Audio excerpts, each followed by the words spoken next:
It's strange how silence can be the loudest thing in a room. Since he left this world, the walls of our home echo differently. His laughter no longer dances in the hallways, and the warmth of his presence now lingers only in my memory.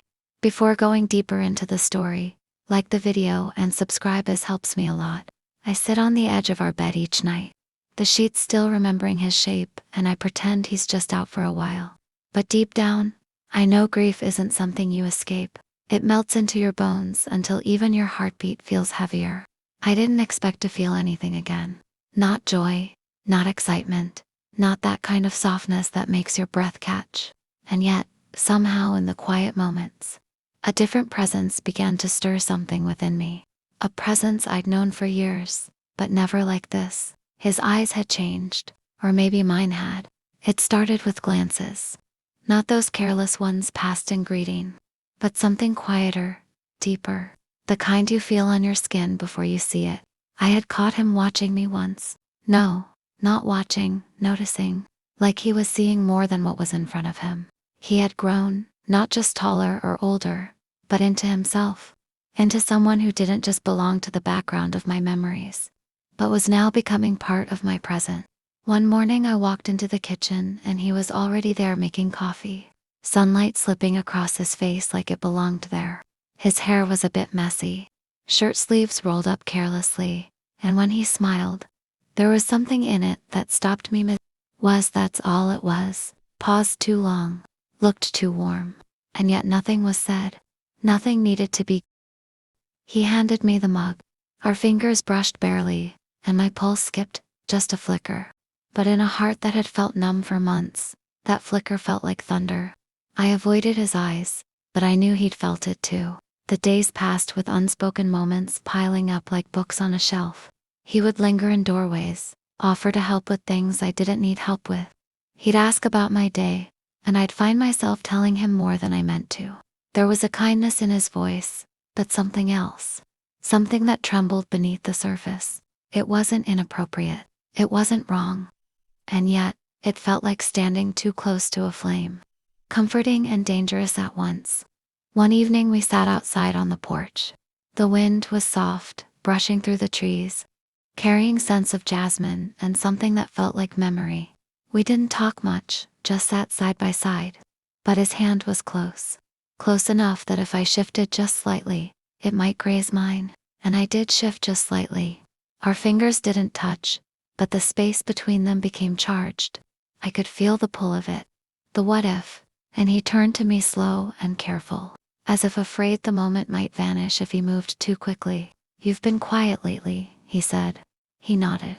"It's just everything still feels different." He looked at me for a long time. Different doesn't always mean bad. I wanted to reply, but I couldn't. His gaze held mine, and in it, I saw all the things we hadn't said. His eyes were steady, but there was a softness there. A kind of unguarded tenderness. That made me want to lean in just to see if the warmth was real. "I miss him," I whispered, and my voice cracked. He leaned closer, not too close, just enough to make me feel like I wasn't alone in that space. "I miss him too. But I see you, and you don't have to carry everything by yourself." There was a lump in my throat I couldn't swallow down.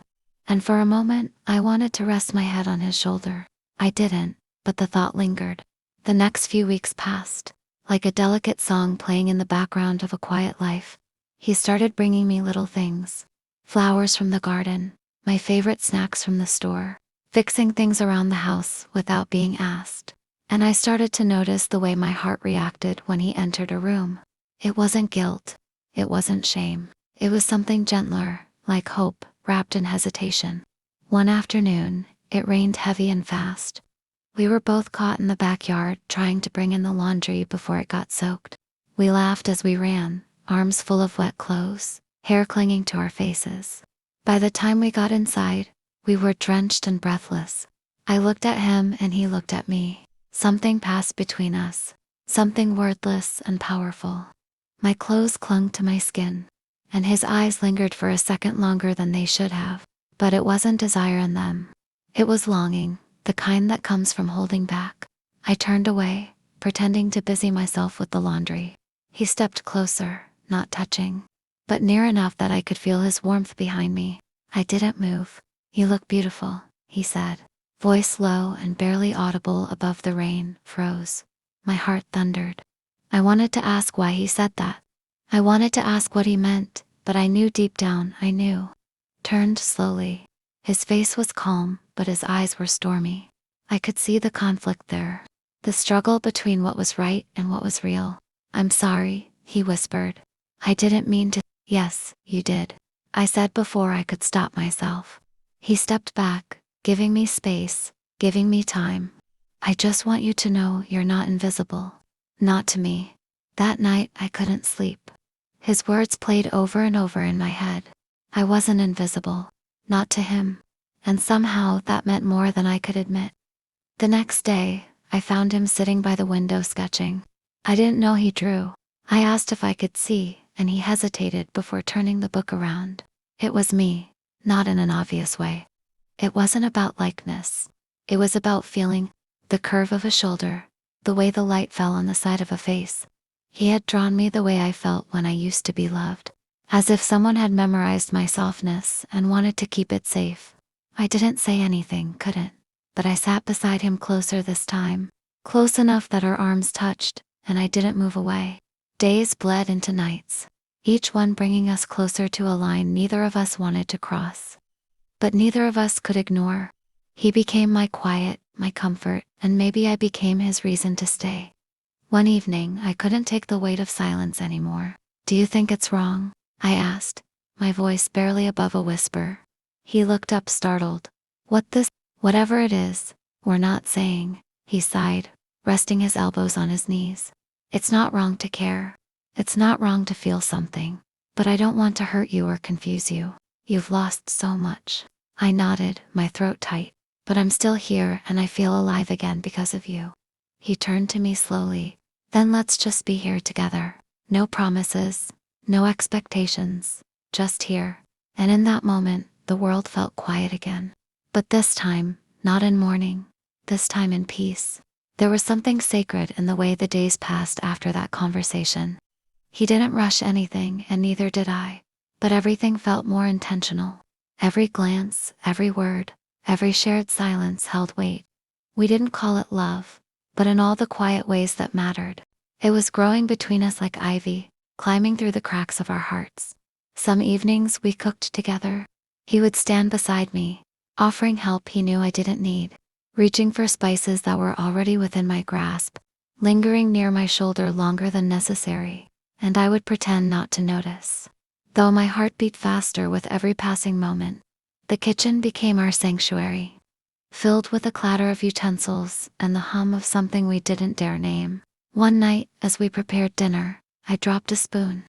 We both reached for it at the same time. Our hands collided, and we froze. His fingers gently brushed mine. As he picked it up, and for the first time he didn't pull away.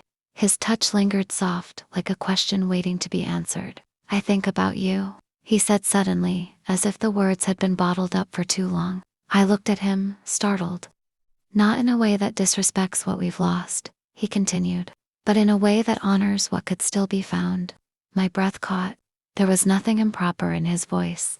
Only honesty, only hope. I looked away, afraid that meeting his gaze might make my heart betray its steady rhythm. "I don't know what this is," I whispered. He stepped a little closer. "It doesn't have to be anything yet. I just want to be near you. And if that's all it ever is, that's still enough." That night, I sat alone in my room, staring at the ceiling, my mind circling around his words. I hadn't expected him to say it, but once he did, I couldn't unhear it. Couldn't unknow the way my body reacted when he entered the room, or the way my soul leaned toward his without permission. The seasons began to shift. Autumn colored the trees outside with hues that mirrored the slow burn I felt inside. We spent more time together without needing excuses. Late walks in the neighborhood, sharing books, listening to old records in the quiet of the living room. The house that once felt too big for one heart, now felt full again. But it was a different kind of fullness. Gentle, healing, slow. One afternoon, a neighbor dropped by unexpectedly. She glanced at us sitting together and raised a curious brow. Later, she sent me a message. short, sharp, and filled with quiet judgment. She didn't need to say much. The implication was clear. I stared at her words, my chest tightening. The world didn't understand, and maybe it never would. But that didn't mean what I felt was wrong. Still, doubt slipped in like a chill draft through a cracked window. That night, I grew distant. I avoided his gaze, kept conversations brief. He noticed, of course he did. He always noticed. He found me in the garden the next morning, pulling at weeds that didn't need to be pulled. Did I do something? He asked softly.